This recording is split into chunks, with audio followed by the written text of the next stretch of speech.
You've seen it happen.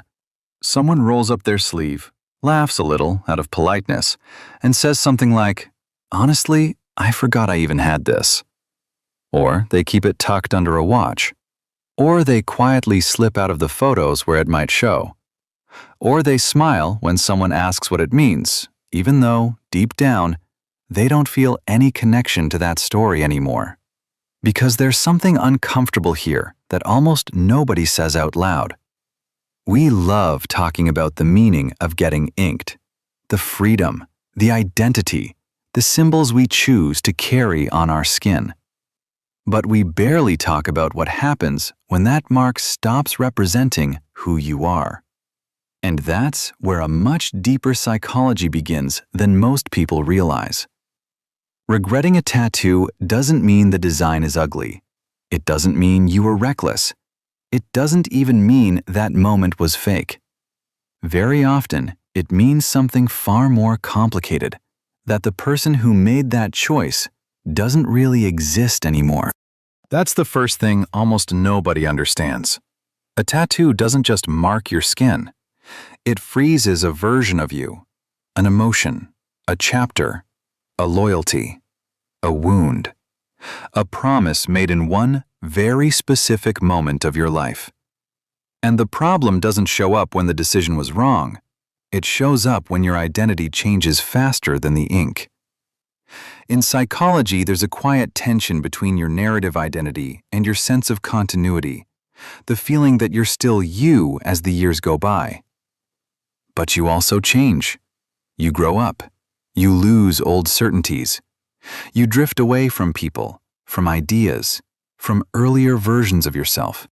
So when you regret a tattoo, a lot of the time, you're not rejecting a drawing. You're feeling the collision between who you are now and a version of you that got locked in with no way to update it. It's like reading a sentence you wrote 10 years ago and realizing you don't think that way anymore. Except that sentence isn't in a notebook. It's on your body. And that changes the whole experience. Because the regret doesn't come from the design. It comes from the distance. From that strange feeling of looking at something that used to be intimate and sensing it now belongs to a stranger. There's another piece to this. The emotional state you're in when you decide. Not every tattoo comes from a calm place. So many are born in moments of intensity, after a breakup, in the middle of a rebellious phase, during that urgent need to start over, or right when you want to prove, even to yourself, that you're not afraid anymore. The problem is that choices made in intense emotional states feel eternal, but only while the emotion lasts. When the storm passes, you change. The need for that symbol changes. The story you tell yourself changes. But the tattoo stays. Like a still photograph of a fire that's long since burned out. And then comes a feeling that's hard to put into words. Not always hate, but misalignment. You don't necessarily think, "I did something stupid." Sometimes you think something much quieter. "This isn't me anymore." And that sentence carries an enormous weight. Some choices get better as they age, and some lose their meaning as life moves forward. What felt like a final declaration at 20 can feel, at 30, like a version of yourself that was far too small. What once looked like authenticity can later look like a need to belong, to impress, to rebel, or to fill an emptiness with something visible.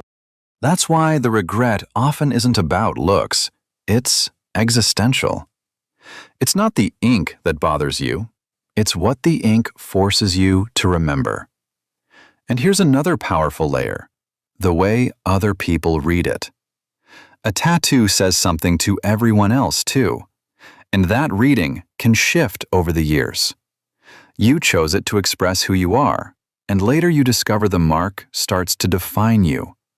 Not because the world rejects you, but because you feel like the tattoo speaks before you do. In social psychology, this connects to impression management. We want some control over how we're perceived. And when a permanent mark keeps sending a message that no longer matches you, the discomfort sets in. It isn't always shame. Sometimes it's losing the freedom to explain yourself. And yet, here's what matters. Regret doesn't mean you failed. Sometimes it means the opposite. It means you evolved, that you left a chapter behind, that you no longer need the same symbol to hold yourself together. We've romanticized the tattoo as an expression of authenticity so much that we forget something essential.